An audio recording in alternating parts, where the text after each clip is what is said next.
Hello again, and welcome to the Pilgrims of the Cross. In this episode, we're going to take a closer look at the central beliefs of the Anabaptists.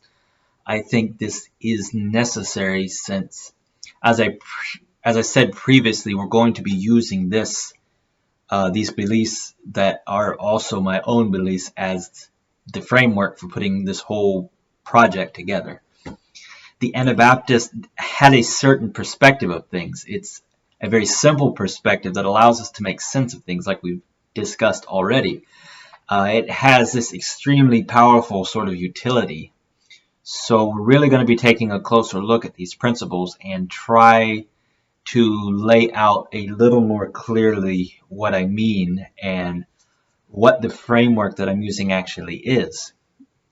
So now, obviously, I have a certain affinity towards the Anabaptist perspective as a Mennonite myself, but I really do think that this view of things does a far better job of making sense of the history of the church and the reality of the Christian experience than really any of the alternatives. I think the Anabaptist vision of the church does a good job of balancing what are otherwise contradictory and conflicting ecclesiastical theories. And by that I mean theories on what the church is and how it should operate and so on. It also does a very good job explaining why things tend to happen the way that they do. So for this reason, when looking at history, I tend to think this is one of the best, if not the best, interpretive lens that we have. And like I said, I think the Anabaptist vision of the church and of the Christian faith is very good. It's very beautiful and exceptionally useful and powerful. Now, in our previous episode, we presented the idea that the Anabaptists represented a rejection of what I've called the late medieval project. Now, in order to make sense of this idea, I think it's necessary to define exactly what I'm talking about. Even though I don't intend to portray the Anabaptist position as being a reactionary one, I do think it's necessary to be clear about the contrast we're portraying. They were not reactionary in their ideology. That is to say, their beliefs were not born out of opposition to or out of a rejection of a certain idea or teaching, running into the opposite error as reactionary ideologies often tend to do. Rather, they were resisting the innovations of the Reformation and clinging to what they perceived as the ancient and authentic theology and philosophy that was being discarded by the major players of their time. The Anabaptist position was essentially one of arguing against novelty and innovation in doctrine and practice in the church, and for a return to the simple and essential understanding of and practice of the faith. As I mentioned already, I see the project of the late Middle Ages to be one aimed essentially at establishing a system that was complete, that left nothing open to question and to dispute. This is obviously a bit of an overgeneralization, but I think it is a fair characterization nonetheless. I think the best explanation of the emerging Western ideology over this period of time is that we desire to have everything classified, everything controlled, and everything laid out in such a way that it could be easily understood, easily propped up, and so on. The drive in Western culture has certainly been to have a thoroughly worked out system that takes everything into account, that has an answer to every question and a solution to every problem. This strategy we adopted was one of tremendous complexity and extremely thorough definition. This isn't just the approach we adopted in the religious realm either. This is really the philosophy that comes to define Western culture as it emerged in the late Middle Ages and crystallized in the time of the Renaissance and the Enlightenment. Think of this sort of scientism that develops and that's so prominent today as kind of an extension of this, you could say, this theological and doctrinal and philosophical exercise of the late Middle Ages. Now, I've already pointed out why I think this is really a hopeless exercise. At the end of the day, it proves itself to be subjective, even if we try to approach it from this very strict, rational, and scientific sort of perspective. The simple fact is we can't account for everything, and when we construct such rigid systems, it winds up being those things that we fail to take account for that end up tearing the whole project down.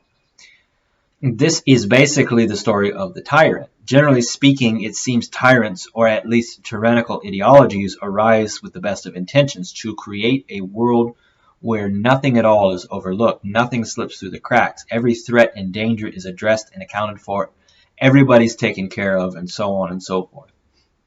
The preservation of such systems, however, must become wildly oppressive, and they tend to wind up causing precisely the sort of destruction and misery that they were designed to eliminate and to take care of. Western religious culture adopted this approach gradually, kind of out of an attempt to deal with a series of crises that were going on. You could say maybe some of the origin lies in the Roman imperial system, especially the way things worked in the late period of the empire, though it's not exactly fair to characterize this as Roman. This is, again, more of a late medieval thing. Still, the idea of a universal empire has always kind of stood at the center of the Western ideal in one way or another. Then the dismantling and dissolution of the empire in the West, it was definitely a very unsettling thing and something we never really quite got over. Now, in the East, the empire did manage to survive for another 1,000 years, and this preservation of this sort of clear authority, this sort of clear central structure, might have spared the Church of the East from feeling that it was necessary to develop the sort of philosophies and degree of control that it did in the West. So maybe you could say you have the empire, the Byzantine Empire, and then later the Russian Empire in the West, kind of enforcing the rule of things, and the Church is kind of spared from having to take that duty onto itself. And you don't have an equivalent of that in the West. The situation in the West was, in the Middle Ages, one of really of decentralization, and as a result, there's a fair degree of chaos. We can understand the motivations of the parties that pressed for a more centralized, you could say a more authoritarian or more defined and controlled environment. But I think we can also understand how this approach wound up causing precisely the sort of problems, again, that it was designed to prevent. Contrast this, for example, with the Eastern Church, which we've looked at already, that never experienced anything on par with the Reformation. There are obviously quite a number of factors that are behind this, I think, but no doubt a key reason for this is the diversity that exists in the Eastern practice, that's allowed and accepted within the Eastern practice. And there's room within this system for a fair degree of variation, and there really is this lack of extreme definition of things that you get in the West, and there's certainly a lack of any real central authority.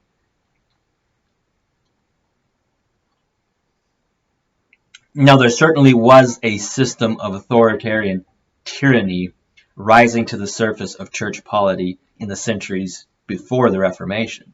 The church had defined everything so thoroughly and had then begun to impose strict and exacting standards of belief and practice and doctrine. This is no doubt why we have the phenomenon in this period when the church is almost universally condemned and criticized, and everybody is acutely aware that the whole system has just become completely tyrannical, oppressive, and corrupt in all of the worst ways. And that the powers that the powers in charge have very little ability and even less motivation to do anything about it. Now, the Anabaptists, like I've said previously, very sharply criticized the structure of the Western system and thought the attempt to centralize and define everything was the greatest error that the church had made, or as they called it, the greatest abomination. They stressed again simplicity and above all subjection of the will, reason, and pride to Christ.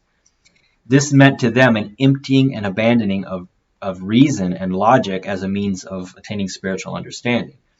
They shifted the emphasis very deliberately away from doctrine, from external surface level doctrines and theologies and education, formal education and training, and put it instead on ethics. That's to say, they stressed that Christianity was something of practical, lived experience. It's not something of theoretical discussion and logical exercises and so on. The practice of the Christian faith, especially in terms of asceticism and prayer, was thought to be the central point and the primary focus of Christianity. Now, the church had made two great errors in this age. The first was to centralize authority in Rome, in the Vatican, and to try to strip away at least all of the distinctiveness and the character and the diversity of the church in the various regions and bishoprics, dioceses across Europe. The bishops were divested of their ancient rights. But even these before that, and I guess at the same time also, had become overly powerful and corrupt with quite a lot of temporal and political authority, and possessing wealth and splendor and resources that very few outside of just the highest aristocratic ruling levels of society considered to be even remotely appropriate. The church had become rich, fat, and had abandoned any sense of Christianity. This wasn't something that's unique to this time period either. This is something that pops up a number of times throughout the history of the church. So I'm not saying this as an anti-Catholic statement. I'm saying this is a recurring phenomenon that pops up again and again in the history of the church. Centralizing authority at the very end of the Middle Ages only aggravated this problem, only made it worse, and enshrined this corruption at the highest levels in a way that ultimately proved impossible to overcome. There's a lot of ways in which in this period the church itself became the chief persecutor of Christians. That kind of presents us with a problem, because there winds up being this question of the heretics and the heresies of the late Middle Ages. Are we really sure all of those condemned and burned as heretics are actually heretics? Maybe they're Christians. It's so hard to look at this with any kind of a clear perspective. You've got, on the one hand, those who are just sure that anybody that wasn't in line with Rome must be the true Christians, and they'll just throw anybody together in this, even people that very clearly actually are heretics. Then the other side of that, anybody that goes against the authority of the church is wrong, is a heretic, and deserves condemnation in the harshest terms. So it's hard to know where to stand on a lot of these things. Now, the second great error was Scholasticism. We mentioned that earlier. This goes along with the idea of centralization also. In Scholasticism, there can be no question, no mystery, nothing left undefined and unanswered, because these leave the door open for criticism, for questions, for doubt, and for heresy. And so a strict standard has to be adopted, and any slight deviation very quickly rooted out. And again, this is describing very specifically a late medieval form of scholasticism. I'm not generally in favor of scholasticism that exists today, but yeah, anyway, I'm describing specifically the situation of the Middle Ages. Even this system, though, quickly becomes a tool of the corrupt to silence and eliminate their enemies. They pervert it, they take control of it, and mold it into whatever they want it to be in the moment. So it's in criticism of the rationalists and the scholastics that the Anabaptists, for example, quote from the book of Ecclesiasticus, which is in the Apocrypha. I'll just read that quote here. It says, "My son, go on with thy business in meekness. So shalt thou be beloved of him that is approved. The greater thou art, the more humble thyself, and thou shalt find favor before the Lord. Many are in high place and of renown, but mysteries are revealed unto the meek. For the power of the Lord is great, and he is honored of the lowly. Seek not out the things that are too hard for thee, neither search the things that are above thy strength. But what is commanded thee, think thereupon with reverence. For it is not needful for thee to see with thine eyes the things that are in secret. Be not curious in unnecessary matters. For more things are showed unto thee than men can understand. For many are deceived by their own vain opinion, and an evil suspicion has overthrown their judgment. Without eyes thou shalt want light. Profess not the knowledge, therefore, that thou hast not." That is Ecclesiasticus chapter 3, 17 through 31. This quote, I think, summarizes very well the Anabaptist philosophy, and also summarizes very well, again, my own philosophy, which is ultimately one of submission and simplicity with a primary focus on ethics rather than doctrine and theology and theory. So that's to say a lot more emphasis, all of the emphasis really placed on the Christian practice rather than the doctrine, the ideas, the discussions, and so forth. The desire on the part of the Western elite to establish definition and systematization is one that we can kind of understand and sympathize with, even at the same time that we're criticizing it. There were definitely legitimate problems that certain key figures sought to provide real and lasting solutions for. We can understand this. We get tired of the same problems coming up again and again and think, well, can we just deal with it and get it done with? Often the answer is no, we can't. You just have to let the cycle keep playing itself out. The truth will win out in the end. But again, you understand the motivation, you understand the reason, and we kind of all engage in it to some degree or another. So there was, for example, a consistent struggle against clerical abuse and corruption, and, for example, people selling the offices of bishops and priests in the churches in the cities. Political authorities wrangling control of things, putting those people that they wanted in charge of the cathedrals so that they could control the church, so that they could in turn control the people, and so on. This was a very real problem. There are also consistent struggles at different periods and in different places against poor quality of the preaching, poor education and training of the priests, and just general ignorance and,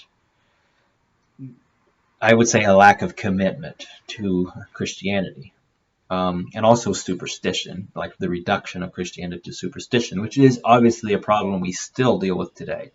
So in the minds of many, the priests very often don't know their own religion and they can't teach it to others. So naturally, the solution to this problem is to draw up thorough doctrine and theological statements and definitions that can then be easily taught, passed down, and understood, and replicated and repeated. You just go along with what's written and learn from that. It's an easy solution. And so they think this is going to ensure stability and stem the tide of heresy, because surely heresy and false teaching arises just because people don't know any better. But even at the same time that I say this, I do kind of have to admit I have a lot of skepticism about a lot of these claims. A lot of these claims against the medieval priests and monks and bishops and so on, and their inability to teach adequately, and their ignorance and their simplicity and so on. If I'm being honest, I think it's possible, well, really likely, that a lot of these could very well be just exactly the same criticisms that are later directed against the Anabaptists. They're saying they're not scholastic enough, basically, you could say. They're not educated, they're not elite enough. It's this situation, I think, where you have these highly educated people who maybe think a little too highly of themselves and kind of look down on everybody else. And I think we can see that. Like, forget about the church, just step out from that into the sort of the cultural and the political sphere that exists now, where you have this elite that thinks that they're more enlightened than everybody else. So we can understand that. It's definitely not a new thing. But at the same time, we can't entirely dismiss the idea that there are these periods and these places where good teaching and commitment to the faith is certainly lacking. Because we understand that's a thing that really does happen too. Again, in our own time, it's not hard at all. I think it's not even a controversial thing at all to say there's places in the church where there's just not good teaching. People just do not understand the Christian faith and are just passing down things that are wrong, things that are shallow. But again, there's definitely a tendency on the part of the educated and the elite to think that their education and their rhetorical training, that these things make them more qualified, and that their theological and theoretical knowledge makes them somehow superior, somehow better equipped to teach, to understand Christianity. So what do you say then? I've kind of presented two contradictory things, but I do think there is a balance that's required between them.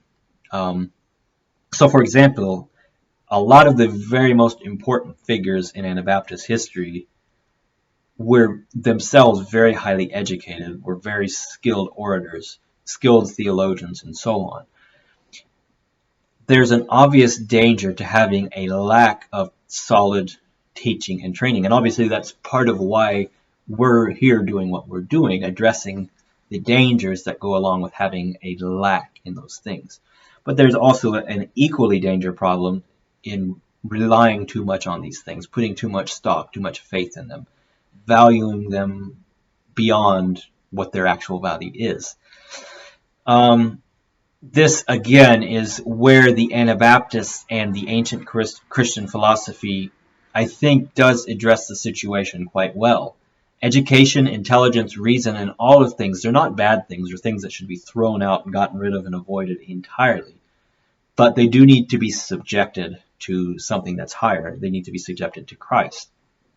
So the church fathers taught that the intellect is only of any use if it's first brought into subjection to God. And this is only possible if the heart and the will is first brought into subjection to God. The Anabaptists repeat this teaching precisely as the ancients had taught it. If you want to see this idea brought forth, I think a good place to look is the Philokalia, which is a collection of patristic writings. I guess that's the simplest way to put it. Excerpts from patristic writings. So, of course, the attempt to control and define everything doesn't work. That much should be completely obvious to us now at this point, looking back, because we can see exactly how the project ended up. Again, we've got to give some understanding to those that did it. They did it with the best motivations, but again, having good motivations doesn't excuse the error, because look at the results of it. The division and turmoil that racked the late medieval church and ultimately exploded into the Reformation really is the outcome that they should have foreseen, and many did foresee it. That's why there are so many opponents.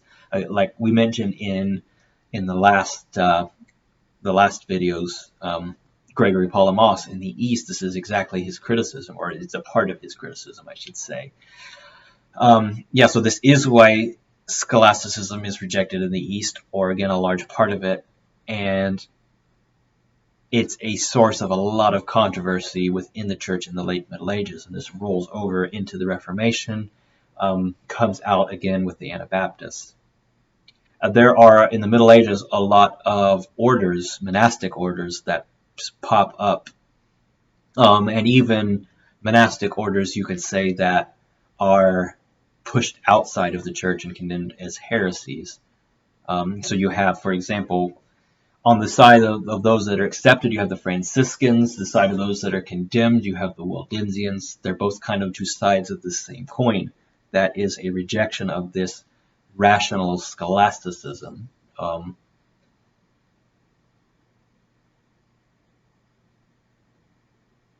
Even though scholasticism is adopted as, I guess you could say, as the model of religious and really, I guess, a secular education, there's not really a distinction between them. You look at the trivium and the quadrivium as the basis of medieval education. They are very thoroughly rooted in theology and Christianity. So there's not really this distinction between theological and secular training. But scholasticism comes to kind of stand as the default position of the colleges, the universities, the institutions, the monasteries, especially the important theological schools like the Dominican school in Paris, for example. But at the same time, there's always this tremendous resistance and opposition below the surface, especially at what you would call, I guess, the common level of the church, the low level of the church. It seems that it's likely the majority of Christians, the majority of people in the Middle Ages, and even the majority of the lower orders of the priesthood and of the clergy want nothing to do with this system and have nothing to do with it and have no connection to it, but instead hold fast to the older way of doing things, a more, I guess, mysterious and spiritual approach to things, and I guess you could also say more practical and ethical, like focused on ethics. I say this because these ideas survive so strongly and even continue to remain so deeply and firmly entrenched in Western culture, well past the Middle Ages, and continue to define rural and folk culture into the modern era. A lot of that's lost today, but it wasn't that long ago, where you see this kind of, I guess you could say, mystical Christianity, or this mystical faith reflected among the common people. I think the Anabaptists, I think of them as, again, as a part of this ongoing conflict with its roots going back centuries and centuries before the Reformation. Really, I think this is a conflict that goes back at least to the 4th century, probably even further than that, probably to the 2nd century. Looking at the Anabaptists, you could say in a lot of ways that their origin lies with St. Francis as much as it does with any figure or any group of the 16th century. So they have as much or more to do with St. Francis as they do with Conrad Grebel or Felix Mons or Michael Sattler or any of these people. Or again, with people like Peter Waldo or Arnold of Brescia or Bernard of Clairvaux, and so many others in the High Middle Ages and the early Middle Ages before then that represent essentially the same current of spiritual and mystical Christianity. Now, the Anabaptists were very critical of those that they called the great minds, which they used to mean the scholars and the theologians, the clerics, the politicians and the bishops and so on that were debating over the theology and doctrine in their time in the 16th century, the time of the Reformation. They said that these had made a very serious error and had committed the most heinous of sins. Their humanistic rationalism, as for example Pilgrim Marpeck says, is the enemy of God, because these relied so much on the greatness of their own understanding or on their own reason, they've cut themselves off from God. So to the Anabaptists, the great minds have committed the greatest of abominations. They've defiled themselves, betrayed God, and even reject Christ himself. They've built up for themselves an idolatrous image, and both the Catholics and the Protestants, the Anabaptists, compare them to the Whore of Babylon from the Book of Revelation. Now, as I've mentioned, the Anabaptists hold to simplicity as the chiefest of virtues.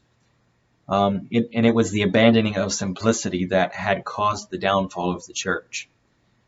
But simplicity itself is not the center of their faith and belief. Rather, it's the virtue to which they hold, to which we hold, that keeps our focus where it ought to be, that informs our understanding and our focus. So we, again, come back to interpreting everything through the principle of simplicity. The true core of Anabaptist ethic, from which all of the theology, doctrine, and practice extends, is the principle of submission. I've already mentioned this briefly.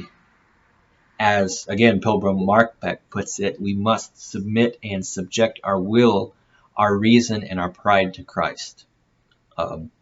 What he and the other Anabaptists envisioned was a belief centered around simplicity. Again, they did not intend, like the Protestants, to try to set out a series of definitions or precepts, statements, doctrines, and so on that sought to completely explain and classify and set forth their faith, the Christian religion.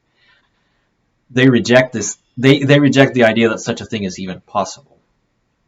In firm rejection of the Protestant doctrines, they maintain that these things rather are a mystery, and that this mystery will not be revealed to us until the perfection of Christ's kingdom in the resurrection. Now, there were certainly a few Anabaptists, like we've looked at before, who should be classified as Protestants, but their doctrines, they don't endure outside of a couple scattered sects, such as the Hutterites, that retreat to Moravia so that they can live in isolation and seclusion with their sort of utopian idealism.